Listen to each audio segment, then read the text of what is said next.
Dans cette vidéo, on va aborder YouTube et quelques nouveaux objectifs qui seront à atteindre pour les mois suivants. Donc c'est un peu comme une vidéo chit-chat, tranquillement. Donc c'est parti.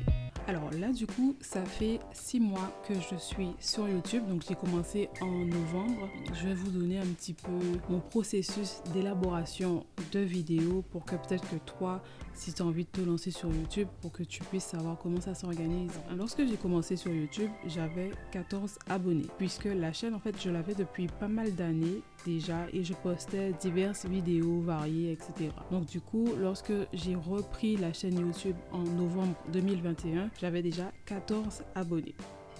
Donc là, si tu veux savoir à quel nombre d'abonnés je suis, je vais t'inviter à rester tout au long de la vidéo et à la suite de cela, tu verras. Lorsque tu débutes l'aventure sur YouTube, on conseille, donc les gens qui ont des chaînes spécialisées YouTube, conseillent de ne pas forcément montrer le nombre d'abonnés, puisque c'est tout bête. Lorsque tu vois que quelqu'un a peu d'abonnés, tu vas accorder moins de crédibilité à cette personne. Alors que si tu vois quelqu'un qui a déjà 20 abonnés, etc., 10K, 20K à la montée, là on va accorder un peu plus d'importance à cette personne-là. Du coup, moi, j'avais choisi de ne pas mettre en avant mon nombre d'abonnés. Aujourd'hui, je suis à moins de 1000 abonnés, mais dans quelques mois, j'espère justement atteindre les 1000 abonnés. Justement, maintenant, j'ai envie d'afficher le nombre d'abonnés et je pense que je vais le faire justement et grâce à ça, tu pourras voir à quel nombre d'abonnés je suis. Pourquoi j'ai finalement décidé d'afficher le nombre d'abonnés? C'est parce que quand je réfléchis, j'essaye toujours de me mettre d'abord en tant qu'abonné. Moi, lorsque je suis abonné à certaines personnes, j'aime bien voir leur évolution en fait. Peu importe si je m'abonne à 2K, 5K, 10K, etc. J'aime voir l'évolution de ce créateur de contenu. Donc du coup, je me dis que peut-être que vous aussi, toi aussi, tu aimerais voir mon évolution, puisqu'en fin de compte, lorsqu'un créateur de contenu évolue, eh bien, on évolue tous ensemble en fait. C'est la même énergie, c'est le même mood. Donc non seulement j'évolue, mais toi aussi t'évolues. T'évolues en connaissances, t'évolues en enrichissement personnel, en compétences également.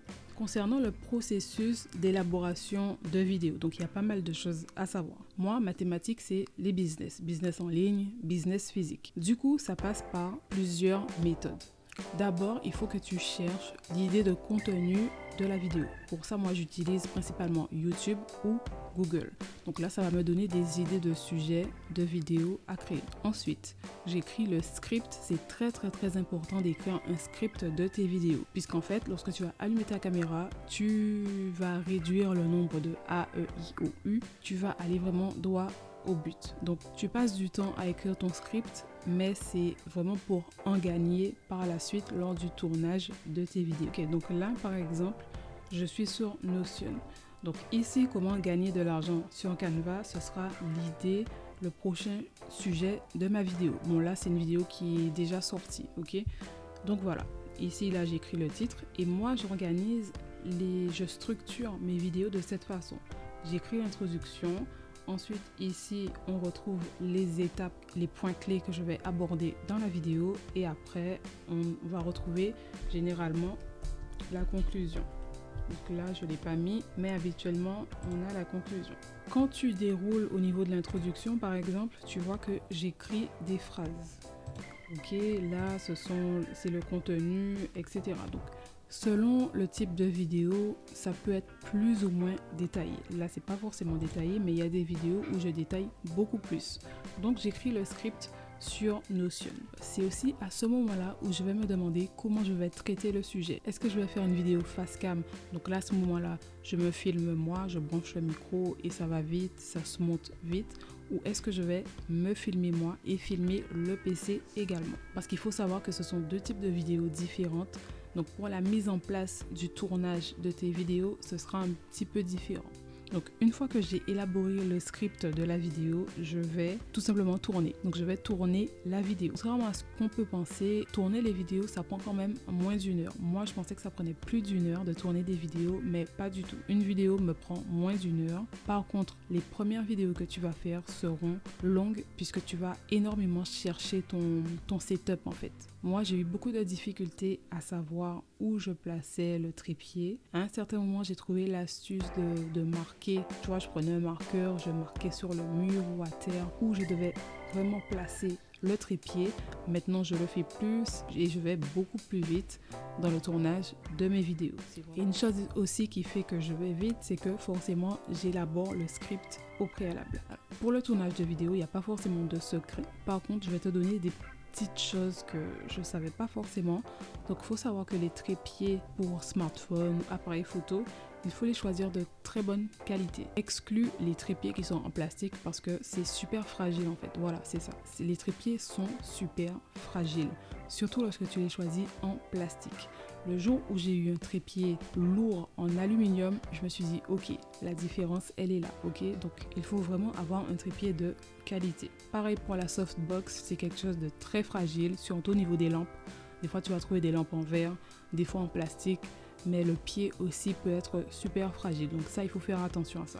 Après le tournage, on a le montage. Donc pour le montage, moi, je faisais avec iMovie, qui est simple, gratuit, sur Mac. Et t'es super à l'aise dessus en fait, super facile d'utilisation. Par contre, tu seras quand même limité dans ta créativité. Donc du coup, là maintenant, je fonctionne avec Final Cut Pro et j'arrive à faire vraiment tout ce que je veux. Tu n'as aucune limite dans ta créativité. Ensuite, maintenant, là, on va passer aux objectifs, à mes objectifs principaux. Ce que j'ai fait pour le début d'année, je me suis fixé des objectifs par trimestre. Ça, j'aime bien. J'ai eu cette idée en fait de me fixer des objectifs, non pas par an, par mois, etc., mais par trimestre. Je trouvais ça plus adéquat à ma situation et donc du coup je vais te dire ce que j'ai atteint ou pas. J'avais par exemple comme objectif à atteindre entre janvier et mars, janvier, février, mars, de reprendre le sport et de perdre X nombre de kilos. Donc j'ai pas forcément atteint mon objectif. Par contre, ce qui est bien, c'est que je me suis effectivement remise au sport et j'ai perdu du poids. Donc, même si j'ai pas atteint l'objectif que j'avais écrit, je suis en progression vers cet objectif. Et ça, je trouve que c'est déjà plutôt bien.